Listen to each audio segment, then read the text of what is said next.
And welcome back. We continue our conversation with Alex Castro of the Housing Council about this important free service to people struggling to stay in their homes. We last finished talking about the number of services that you provide in helping people stay in their homes. The question I had is, who is the typical user, the typical consumer of your services? When you think of people who foreclosed on their properties, rightly or wrongly, you tend to think, well, gee, maybe someone was irresponsible with their money. They bit off more than they can chew. You're saying that's not the case necessarily. In Rochester, it's not the case. As we talked earlier, this is not the Florida, California real estate market where we had the huge bubble and people bought more houses that they could afford expecting to make a profit.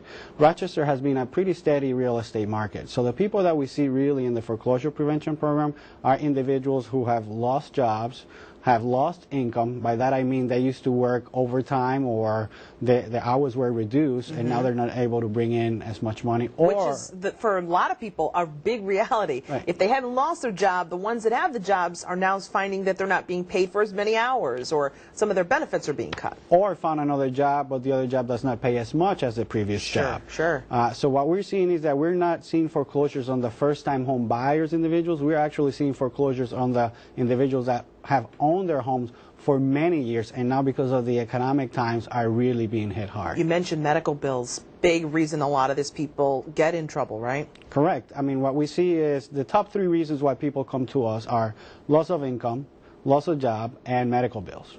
So when they come to you, and you mentioned the emotional language, they're very scared and nervous. How do you talk to someone like, what do you say to them when they come into you, to your office and speak to you? You must meet a lot of people who are just so terrified. Absolutely. There's a lot of people not only terrified but frustrated. They don't know where to go. They don't know when to turn. They have tried to talk to the bank, and they don't, like I said earlier, they don't really communicate well. So at this point, it's almost like relief when they just bring all the paperwork and say, here, you help me with this. So there's you can see a sense of relief to be able to put all the paperwork on a table and have someone work on their behalf. So when you do that, when they come in for an appointment, they bring in some of their paperwork and they sit down and talk to you.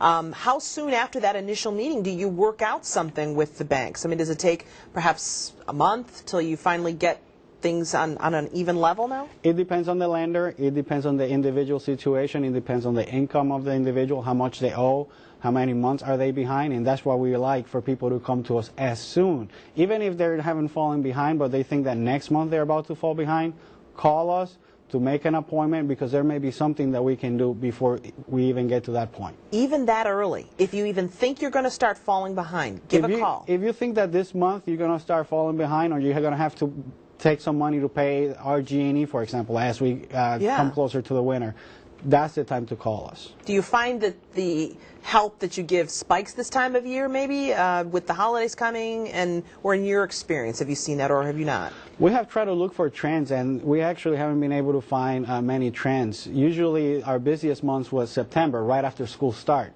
People want to make sure that the kids stay in the school district that they are before they go through the process, because this affects the entire family.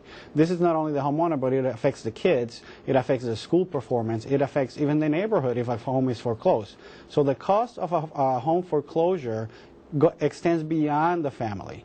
You know, property values decrease 10–15% for every foreclosed home that is in their neighborhood. So there's a larger financial impact as well. And you're seeing this in the city and the suburbs. Oh, absolutely, absolutely. This is not a geographically concentrated problem. This is overall anywhere where you go.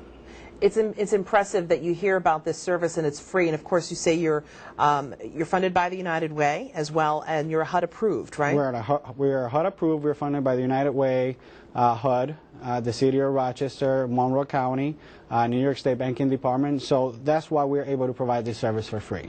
All of whom have a vested interest, right, in keeping you in your home. Exactly. You talk about the ripple effect of foreclosures. It's really interesting to mention that the agencies that you mentioned are organizations and municipalities that want to see you stay in your home. Absolutely, and you know what? The banks really don't want to foreclose on the home, so there is some incentive on the banks to work with the homeowner. Now, what I want to mention is for homeowners to understand that if they work with the housing council, the likelihood of success, and by that I mean the likelihood of avoiding foreclosure, is 90% versus 30% if they try to do it on their own. That's a pretty steep difference. 30% success rate in staying in your home if you do it by yourself versus 90 if you work with an organization like yourself with an intermediary. Correct. That's because of the language, the frustration. We take away some of that frustration away from the homeowner, and it's up to us to communicate with the bank. Now, we also know what the banks are capable of. So if the bank comes to us with a certain workout, we're able to say, well, we know you can do better than that, where a homeowner may not be aware of that and may think that that's the best deal that they can get. Well, you heard it here first. It's a free service, and the website is on your screen, www.thehousingcouncil.org. Alex, thank you so much for sharing with us what may be the best-kept secret nowadays, but the word is getting out. We appreciate it. Thank you so much. Thank you. We'll be right back.